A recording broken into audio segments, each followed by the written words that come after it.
민수기 두 번째 시간 하면서 이 출애굽 여정에 대해서 알아야 될 것이 있습니다. 그래서 오늘은 민수기 하면서 앞쪽 출애굽기로 가서 출애굽해서부터 쭉 이렇게 그 경로가 어떻게 되는가, 그 굉장히 중요하거든요.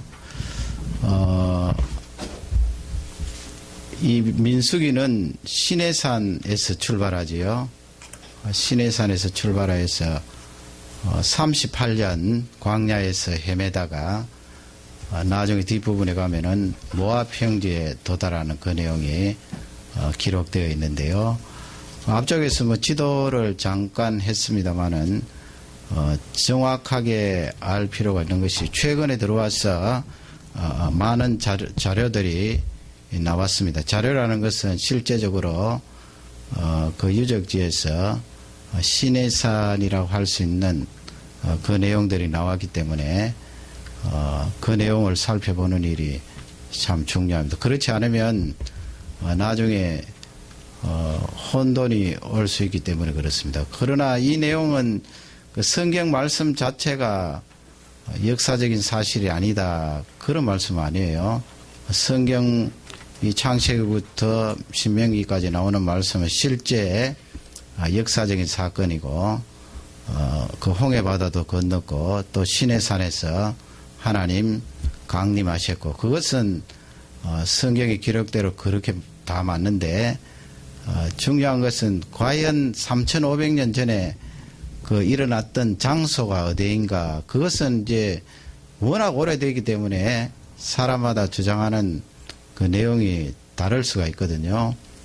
이 시내산이 어디인가 그 부분에 대해서 10가지나 됩니다, 여러분. 제가 뭐 한 가지 되는 것처럼 쭉 그렇게 해왔습니다만은 10가지가 되기 때문에 뭐 10가지 여러분 다 아실 필요가 있습니까? 15가지, 16가지 정도 되는데요. 시내산의 위치가 그렇게 가지각색이에요. 그 가운데 이제 제가 한 것은 전통적으로 쭉 내려오는 그 내용들을 했거든요. 그리고 지금도 뭐 성지순례 에집트 쪽으로 간다고 생각하면 저번에 그림 보여준 대로 그 시내산에 올라가서 모세가 십계명을 받았던 그 시내산에다가 그렇게 생각하는데, 근래에 들어와서 많은 자료가 생겼고, 물론 이론은 그 전에부터 있었습니다. 그래서 오늘은 그 부분에 대해서 자료도 좀 살펴보고 그림을 많이 볼 텐데요. 지도 공부도 좀 하셔야 될 것 같습니다. 그러면은 오늘 민수기 두 번째 시간이지만은 출애굽기로 이제 가서 다시 한 번 더 출애굽 그 과정을 앞쪽에 배우고 그 다음에 이 민수기로부터 출발해서 두 번째 그 여정들을 살펴보기를 원합니다. 그러면 이제 이 지도를 한번 보시기 바랍니다. 이 지도를 보시면 중동입니다. 여러분 잘 아시는 대로 여기가 사우디아라비아 되겠지요. 아주 큰 나라인데 이 나라는 아직까지 왕정 정치이고 석유가 나는 바람에 아주 이 돈을 많이 가지고 있는 그런 왕정 국가가 되겠습니다. 지금 출애굽 시내산 할 때는 요 부분 보셔야 됩니다. 요 삼각형으로 이렇게 되어 있는데 이쪽 홍해바다가 제가 지금 정확히 가르치는지 모르겠습니다. 옆에서 보기 때문에 이쪽으로 한 길 나 있고 또 저쪽으로 한 길 나 있지요. 이 바다가 나 있지요. 그러면 이제 수에즈 운하는 이쪽 되겠습니다. 이쪽 되고 가나안 땅은 바로 요 위에가 됩니다. 요 위에. 그 옛날에 블레셋 하면은 그 가나안 땅 해변 쪽으로 이렇게 서쪽으로 지중해, 이건 지중해고요. 그래서 이 성지 이 출애굽 경로를 배우려면은 요 부분을 이제 딱 떼어서 보게 되는데요. 그 다음 그림 한번 보시겠습니다. 지금 이 부분을 떼었죠. 그래서 여기 보면은 지금 물음표가 나와 있거든요. 왜 이렇게 지도에 물음표가 나 있는가? 그것은 시내산의 위치가 여러 가지 학설이 있기 때문에 사실상 지도를 그려놓고 여기가 시내산이다. 그 시내산이라고 말할 때는 모세가 하나님을 만난 그 시내산을 말하는 거예요. 그 시내산이다 딱 말할 수 없기 때문에 지금 말할 수 없다는 거예요. 뭐 3,500년 전에 우리가 있었으면 지금까지 살고 있으면 정확히 어디다 이야기할 텐데 각자 주장하는 그 시내산의 위치가 다르기 때문에 저렇게 물음표로 만들어 놓았습니다. 다음 그림 보시면요. 이것도 역시 마찬가지예요. 이렇게 지금까지 이제 전통적으로 우리가 지도를 공부해 온 곳은 시내산의 위치가 어디입니까? 이 역삼각형 아니에요? 역삼각형인데 이쪽 아래쪽 이 부분이 시내산이라고 그렇게, 그리고 이 전체를 시나이 반도라고 그러죠. 사실상 이 이스라엘이 1946년도에 여기 한번 점령을 했고요. 원래는 이집트 땅이에요. 점령을 했고, 그 다음에 1957년에 또 점령을 했고, 또 짧은 중동전쟁 1967년도에 이곳을 이제 점령을 하고 1982년도에 다시 이집트 땅으로 돌려주게 되었는데요. 다음 그림, 이 그림도 역시 물음표가 되어 있습니다. 그것은 내가 주장하는 시내산의 위치가 여기지만, 여기라고 주장하지만은 정확치는 않다 이 말이에요. 그 다음 그림을 보시면 이제 전통적으로 주장해온 그런 출애굽 경로가 되겠습니다. 고센 땅이 이쪽에 있지요. 고센 땅. 람셋이 저쪽에 있고, 그래서 이스라엘 백성들이 유월절을 지나고 나서 이렇게 이 부분에서 이제 홍해를 건너게 되는 거예요. 전통적인 설명은. 그래서 제가 이제까지 설명해온 것은 열 몇 가지 이론 가운데 전통적이고 또 많은 사람들이 따르고 있는 그 지도를 제가 활용했고요. 또 뭐 지금도 이쪽 시내산에 모세가 율법을 받은 시내산이라고 생각해서 사람들이 성지순례 가면 지금도 낙타 타고 여기 올라가고 여기서 사진 찍고 하기 때문에 아주 정해진 코스예요. 그래서 제가 그냥 열 몇 가지 가운데 이것을 선택해서 설명을 했는데, 이렇게 이스라엘 백성들이 홍해를 건너고요, 그죠? 건너고 이제 마라가 나오고 엘림이 나오고 그 다음에 르비딤 나오지요. 출애굽기 17장 르비딤 나오고 시내산, 이 시내산에서 이제 성막을 짓게 되고 또 십계명을 받게 되고, 그래서 이 시내산에서 머물다가 약 2년 후에, 출애굽 2년 후에 출발을 해서 북쪽으로 올라가요. 이제 여기서부터 신명기가 되는데, 이게 이제 전통적인 해석이에요. 또 다른 하나의 해석은 이 부분, 네게브 사막이 있는 이 부분이 시내산에 있다, 그렇게 주장하는 사람이 있는데, 제가 보기에는 두 가지 가운데 하나예요. 이 전통적인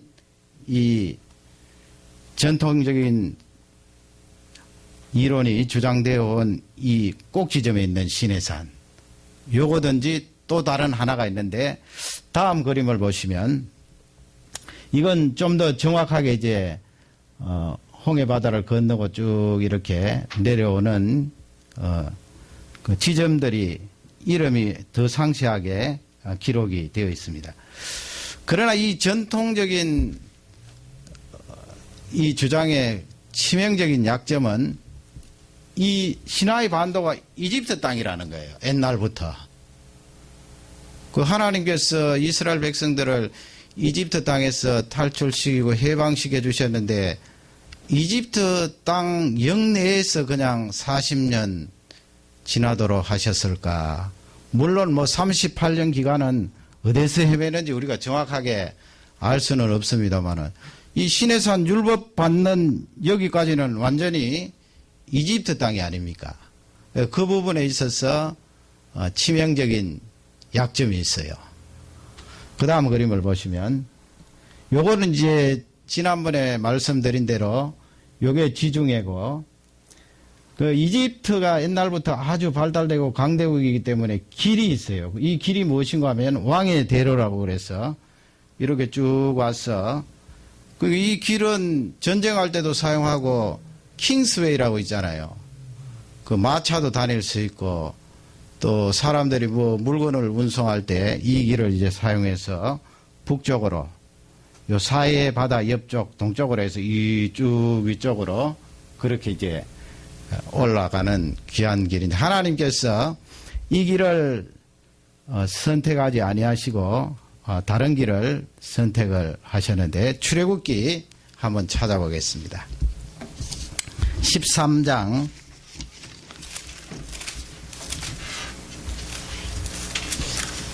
출애굽기 13장 17절입니다.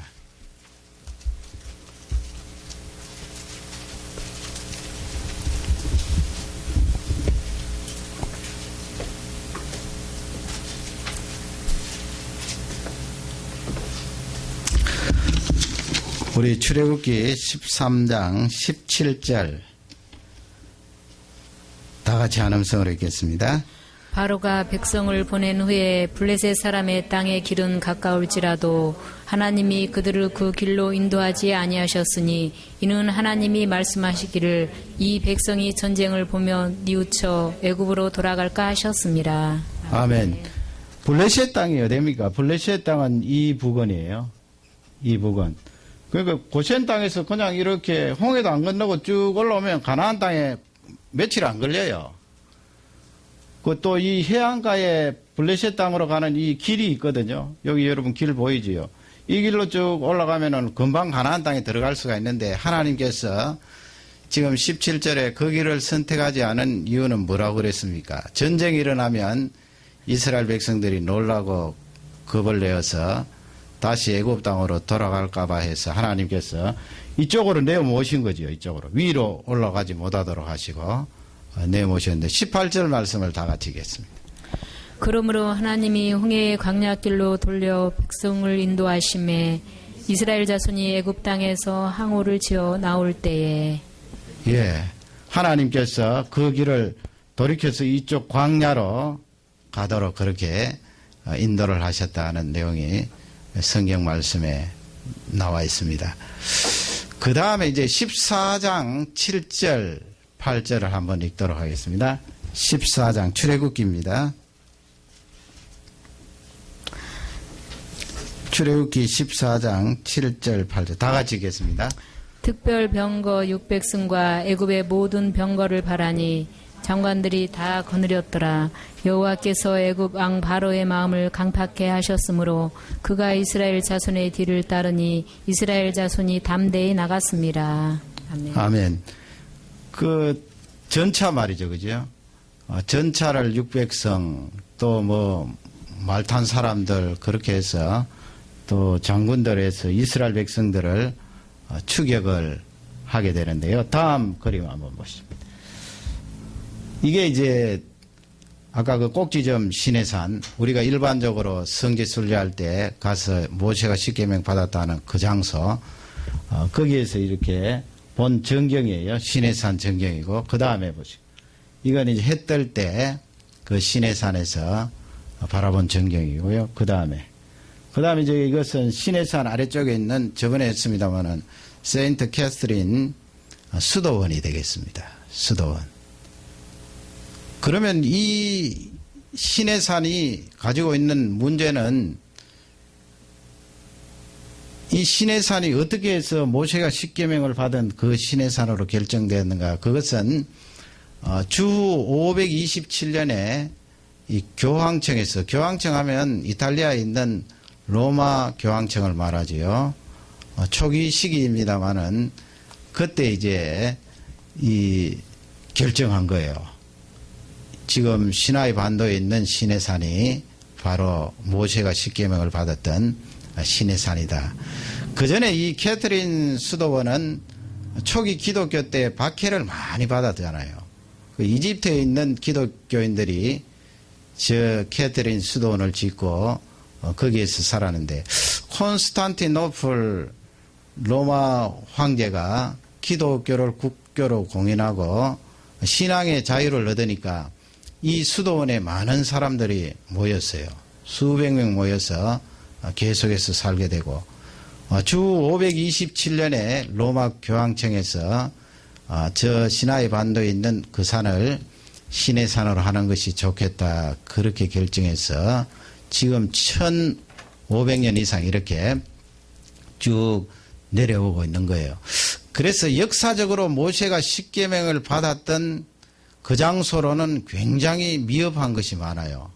왜냐하면 로마 교황청이 무슨 학적인 근거라든지 아니면 지질학적으로 또 고고학적으로 조사를 해서 저 자리를 발견한 것이 아니거든요. 그냥 정한 거예요.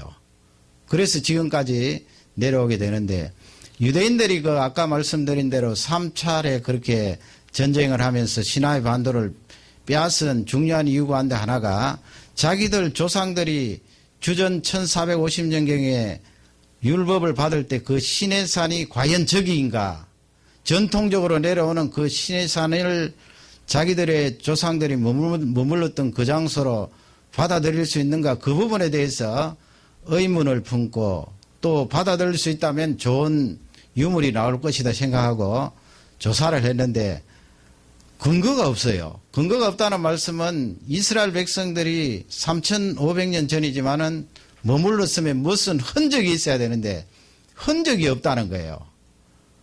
특히 이제 1967년도부터 1982년도까지 그 15년이잖아요. 집중적으로 조사했는데 근거를 찾을 수가 없었어요. 유적이 없었어요. 그러니까 이 유대인 백과사전에 우리가 말하는 그 시나이 반도에 있는 시내산은 모세가 율법을 받은 시내산으로 칭하기가 어렵다. 왜냐하면 유물이 없기 때문이다. 그렇게 결론을 내렸는데, 그러면 여러분, 모세가 율법을 받은 그 시내산이 어디일까요? 그 두 번째 이론이 있는데요. 한 번 더 넘어가시고. 지금 이제 사람들이 이쪽 시내산을 주장하려고 하니까, 꼭 지점에 있는 시내산요, 주장하려고 하는 거 워낙 유물이 나오지 않기 때문에 이 학자들이, 어떤 학자들은 이렇게 시커멓게 해서 시내산의 그 범위를 이렇게, 이쪽에 홍해바다잖아요. 이 홍해바다를 끼워서 이쪽까지 이렇게 시내산으로 포함시켜서 이야기를 하는 학자들이 있어요. 그 다음에 한번 보시겠습니다. 그러면 지금 이것이 삼각형이고요. 시나이 반도고요. 이쪽은 아까 나라로 보면 어느 나라라고 그랬습니까? 어느 나라예요? 아까 사우디아라비아입니다. 사우디아라비아 북쪽 지방이죠. 북쪽 지방인데, 국경으로 따지면 요건 이집트고요, 이스라엘이고요, 뭐 옛날로 말하면 에돔이 여기 있고, 에돔이 있고, 요거는 아라비아고, 그렇게 네 나라가 지금 이쪽 홍해를 끼고 네 나라가 존재하게 되는데, 왕상 9장 26절 한번 찾아보세요. 왕상 9장 26절.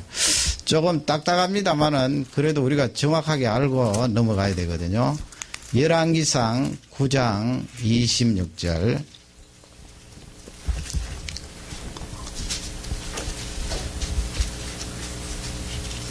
다 같이 우리 한음성으로 읽겠습니다. 솔로몬 왕이 에돔 땅 홍해 물가 엘롯 근처 에사온 게벨에서 배들을 지은지라. 아멘. 거기 에돔이 나오죠. 에돔 족속들이 요 위에 살거든요. 사해 밑에 요 위에. 지금 솔로몬 왕 하면은 지금부터 약 3000년, 2950년 아니에요. 그때 배를 지었다고 그러는데 어디냐 그것이. 지금 이쪽 홍해는 아니에요. 왜냐하면 에돔 족속들이 이쪽에 살기 때문에. 그리고 이 밑에 있는 이쪽 홍해를 말하는 거예요. 이쪽 홍해를 홍해라고 그렇게 부르고, 또 솔로몬 임금님이 배를 만들었는데 배를 만들어서 띄웠잖아요. 그 다음에 에세온 게벨이라고 이름이 나오는데 그 이름이 바로 이쪽 홍해바다 끝을 말해요. 그러면 이쪽은 무엇이냐? 이쪽은 미디안이라고 그래요. 미디안. 그러니 우리가 생각해 볼 수 있는 것은 이스라엘 백성들이 이쪽으로 와서 시나이 반도를 가로질러서 이쪽을 건너지 않았을까 그렇게 추측을 해서 이쪽 미디안에 있는 라오스라는 산이 있어요. 그 라오스라는 산이 신의 산이다 라는 주장이 과거에서부터 이렇게 흘러내려왔는데 근래에 많은 결정적인 그런 유물들이 나왔어요. 그래서 그것을 소개를 하려고 그러는데요. 다음 그림을 한번 보시면 이게 이제 시나이 반도고 옛날 신의 산이고 이게 미디안이라고 되어 있죠. 미디안. 그래서 이쪽이 라오스라는 산이 있는데 그 산이 바로 모세가 십계명을 받은 신의 산일 것이다. 그리고 여러분 성경에 이 모세 오경에 보면은 호렙산이 나오잖아요. 호렙산하고 신의 산을 이 번갈아 가면서 사용하는데 이 호렙산이라는 명칭이 이 라오스 산에 있어요. 옛날부터 내려오는 그 이름이. 그러면 여기에 나오는 신의 산을 또 사람들이 호렙산으로 이름 지었거든요. 그것은 후대의 사람들이 지어서 붙인 이름이고요. 호렙산. 이 미디안에 있는 호렙산은 옛날부터 원래 있었던 호렙산이에요. 그러니 이쪽에 있을 가능성이 많지요. 그 다음 그림 한번 보시죠. 그래서 이제 이스라엘 백성들이 이렇게 가로질러서 약간 밑으로 와서 그 다음 이렇게 미디안 쪽으로 홍해 바다를 건너게 되는 거예요. 사실상 이쪽에 건널 때는 폭이 아주 이렇게 그렇게 길지는 않아요. 그러나 이쪽은 훨씬 바다가 폭이 넓다는 것을 알 수가 있습니다. 그 다음에 한번 보시죠. 이건 이제 떨기나무라는 책인데 저자가 김성학이라는 안수 집사님이에요. 하나님께서 이런 거 보면은 어떤 이분은 성경학자가 아니고요. 또 뭐 신학을 전공한 그런 분도 아니고 또 고고학을 전공한 그런 분도 아니고 이분은 한의사예요. 한의사인데 이제 1987년도에 사우디아라비아로 자기가 이 한국에 있는 사업체가 잘 안 되어서 이제 사우디아라비아로 한의사로 이제 취직을 해서 가게 되는데 1987년부터 2006년까지 사우디아라비아에 살게 되는데 그때 왕자님, 이 왕정국가라 그랬잖아요. 저 큰 나라가. 그 왕의 아들인 왕자님의 주치의로 16년간 그렇게 근무하게 되었어요. 아주 신앙도 좋고 기도하고 그렇게 치료를 하는데 이 왕가의 많은 사람들에게 의료적인 그런 혜택을 준 그런 분인데 이분이 이제 16년 20년 가까이 살면서 특히 이제 왕자의 주치로 있으면서 이 아까 지도 보았던 미디안 그 지역을 또 이 지금 우리가 말하는 그 시나이 반도에 있는 시내산 그 지역 또 저 위쪽으로 해서 12차례나 그렇게 탐사를 했어요. 그것도 하나님께서 쓰시는 것 같아요. 그죠?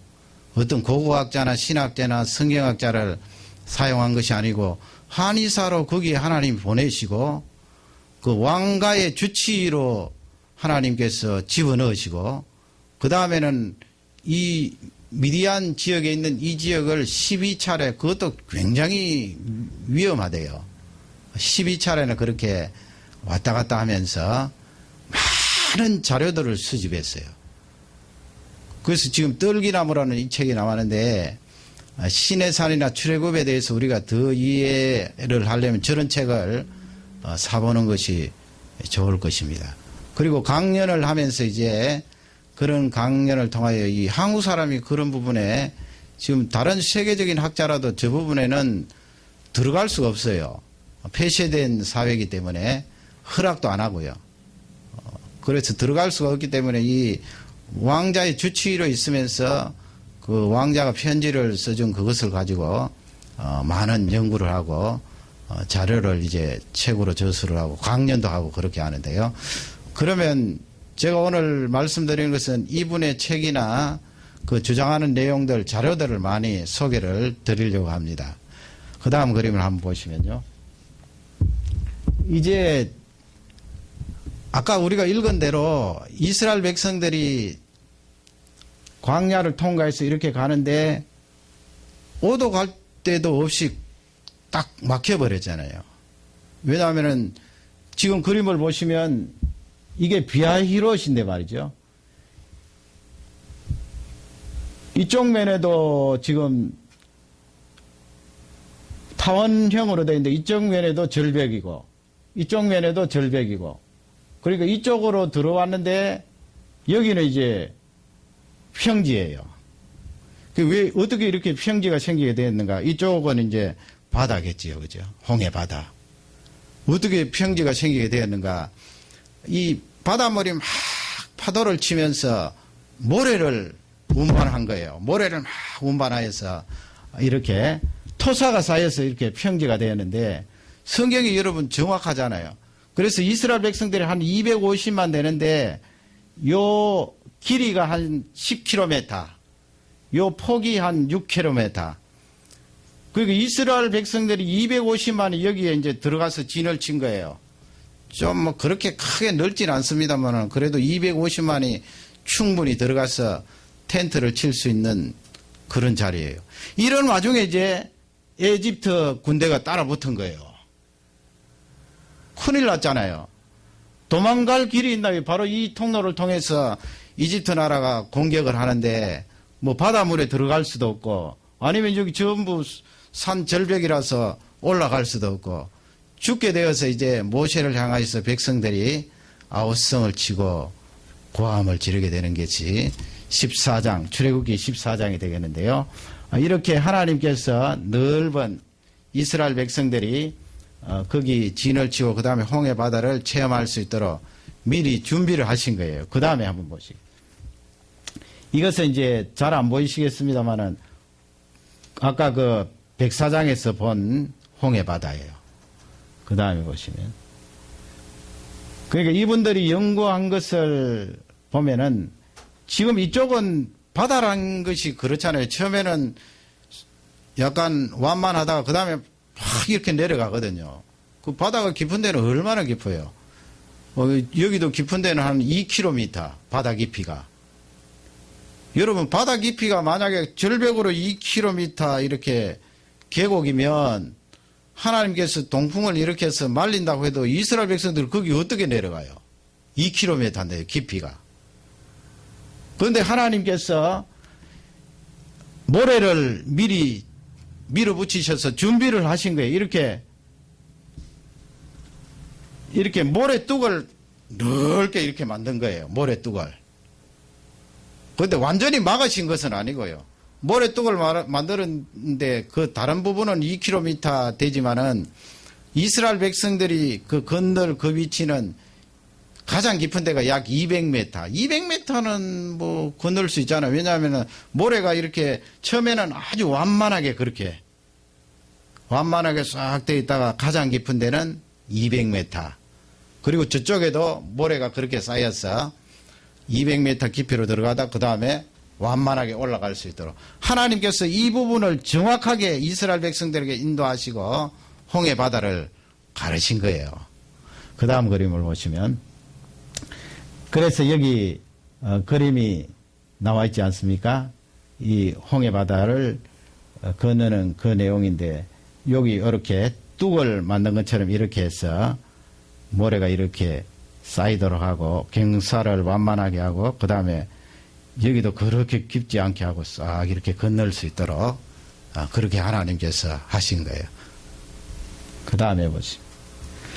그 다음에 이것은 이제 3,500년 전에 이집트 나라의 그 마차의 바퀴예요. 지금도 이제 박물관에 아프리카 박물관에 보관되어 있는 것인데 3,500년 전에 저렇게 생생하게 마차가 지금도 남아서 보존되어 있어요.